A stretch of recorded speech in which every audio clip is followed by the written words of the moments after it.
Mga kabida, sa magandang oras sa lahat. Welcome po sa aking channel. Pag-usapan po natin itong nakakabinging katahimikan po ngayon ng Malacanang po mga kabida. Dito ho sa lumabas na survey po ng Pulse Asia kung saan po ay very devastating po itong trust rating at performance rating po ni Pangulong Ferdinand Bongbong Marcos. Mantakin nyo mga kabida, umabot po ng 25% na lang yung naniniwala po kay Pangulong Marcos at yung kanya kong approval sa kanya kong mga ginagawa. Okay?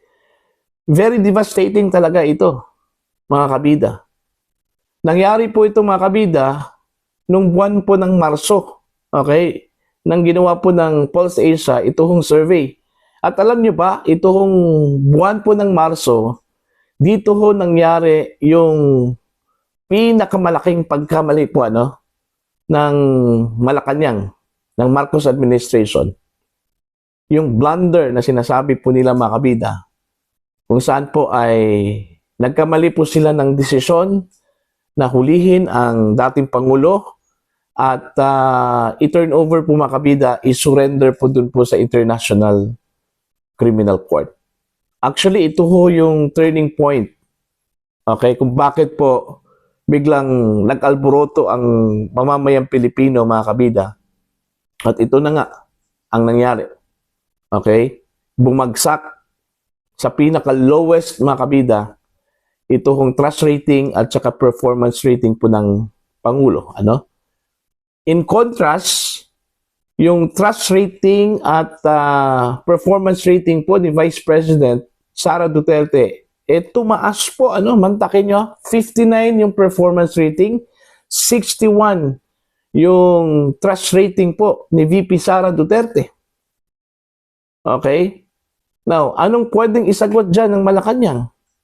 Kaya nga, ang sabi ko nga kanina, nakakabingi yung kanila hong katahimikan po. Kasi marami hong mga miyembro po ng media na gusto hong makuha yung sagot ng palasyo po, sa pamamagitan po mga kabida ni Yusek Castro, pero wala hong tugon.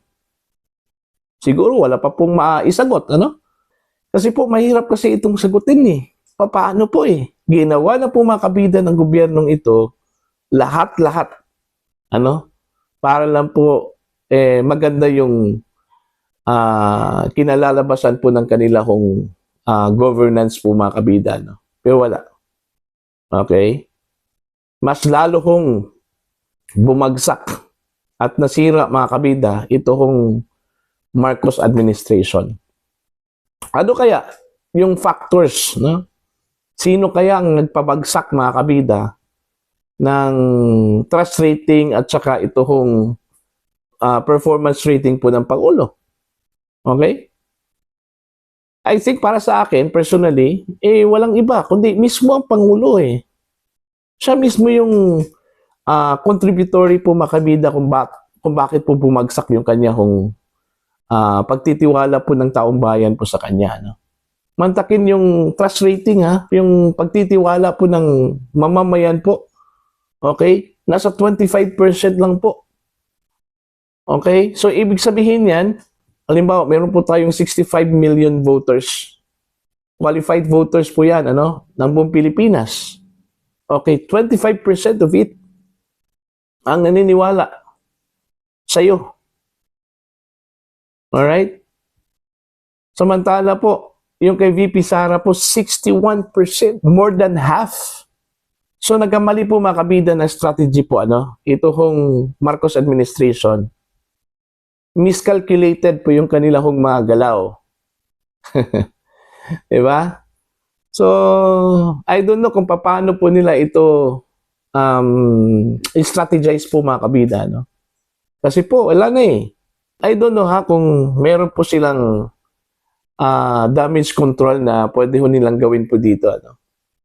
Basta sa akin po, ang pinaka malaking kamalian po na ginawa po ng Marcos administration mga kabida noong itinurn over po nila mga kabida si dating Pangulong Duterte doon po sa International Court.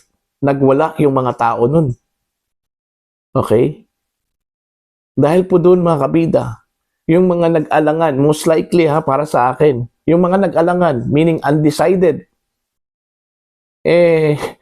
baka bigla kong nag 360 at instead na nag-alangan po sila na pumili po mga kabida at suportahan po itong mga Duterte, biglang nagdesisyon po na suportahan na lang po itong mga Duterte.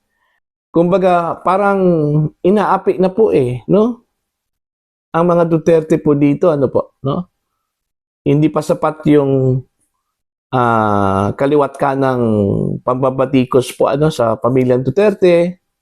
Tapos, hindi pa nakontento. Okay, inaresto pa. Tapos, itinurn over pa, no? Isinuko. Doon po sa The Hague. Kahit na po, in the absence of treaty po. Kasi wala po tayong extradition treaty mula sa the Netherlands Tsaka, hindi na po tayong miyembro po ng International Criminal Court. So, wala na po tayong sinusundan na Rome Statute, Pero bakit po isinurrender po natin ang dating Pangulo? Yun yung puna po ng ilang mga legal experts, mga kabida, Hindi ho dapat isinurrender po ng Pilipinas. Unang-una, walang obligasyon ang Pilipinas sa International Criminal Court because we are no longer member of the ICC, since 2019 pa po. Tapos, ang ginawang basihan po nila is because we have commitments doon po sa Interpol. Okay? Pwede naman po nating tanggihan yung Interpol po mga kabida, Kasi may basihan po tayo Kagaya po ng ginawa po ng Timor-Leste kay Arnie Teves, di ba? Meron pong red notice po mga kabida. Okay? Yung Interpol para hulihin po itong si Arnie Teves. Pero ang ginawa po ng Timor-Leste, nanindigan po sila Hindi ho nila binigay si Arnie Teves despite na ito hong si Arnie Teves po mga kabida, hindi ho nila kauri, hindi kalahi po. Ibang lahi po, foreigner. Pero hindi ho nila binigay si Arnie Teves. Hindi ho katulad po ng Pilipinas na kauri po nila, okay, kababayan po nila, ito hong si dating Pangulong Rodrigo Duterte. Nakuha pa rin nilang ipinagkanulo po mga kabida doon po sa International Criminal Court.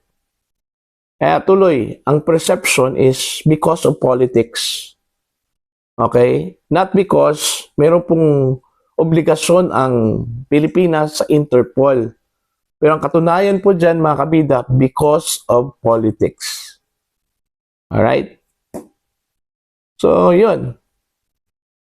I don't know kung anong pwede ho nilang gawin po dito, Kasi parang para sa akin po parang tuloy-tuloy na ata ito yung pagbagsak po ng trust rating, performance rating po ng Pangulo okay lang sana kung yung performance rating kasi pwede pa itong bawiin pwede pa itong ma-recover po mga kabida pero yung trust rating po sus mantakin nyo mahirap yan mahirap i-recover yung trust rating po mga kabida pag ito po ay bumagsak na po okay? Dami kasing factors, okay? Unang-una, peace and order.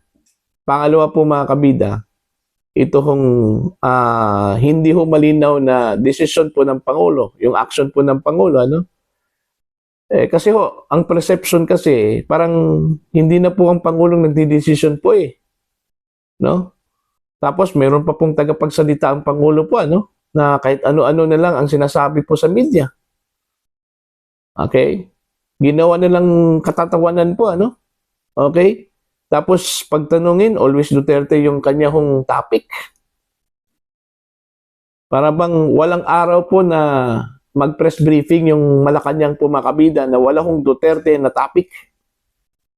Okay? Kahit na po yung tanong ng mga miyembro po ng media, wala hong connection sa Duterte, pilit na isiningit yung Duterte o pilit na isisingit yung Duterte na pangalan, ano? Okay? Kumbaga, halos araw-araw na lang po mga kabida, mayroon talagang pambabatikos ng gobyernong ito sa previous administration, ano? Alright? Kaya siguro na inis na po, no? Yung mga tao, kasi wala na talagang ibang ginagawa ang gobyernong ito. Nakafocus na lang sa mga Duterte. Okay? Kaya nga, wala kong nagawang mga programa, ibang programa at saka proyekto ang gobyernong ito. Puro na lang Duterte, nakapokus ang mga Duterte. Ano? Kaya yun. Yun yung naging reaction po ng taong bayan po mga kabida. Ano? Okay? Ito, maganda po itong magiging barometer po mga kabida itong election na ito. Ano? Okay? Ang sinasabi po nila, pag midterm election, sukatan po daw yan. No? Kung gaano po ka-epektibo yung namumuno po ng ating bansa. No? Totoo po yan. Ano? Itong election na ito, magiging barometro po ito. No? Kung marami hong mga miyembro po ng alyansa para sa Bagong Pilipinas ang papasok po sa Magic 12 po mga kabida, ang ibig sabihin po daw dyan mga kabida is epektibo yung endorsement po ng Pangulo. Ano? Pero kung marami hong makapasok po mga kabida na mula mismo sa PDP laban, sa opposition po, okay, ibig sabihin din yan also, maganda at epektibo yung endorsement po ng principal po ng PDP laban who is the former President Rodrigo Roa Duterte and Vice President Sara Duterte. Ano? So dito po natin masusubukan yung resulta po ng latest survey po ng Pulse Asia.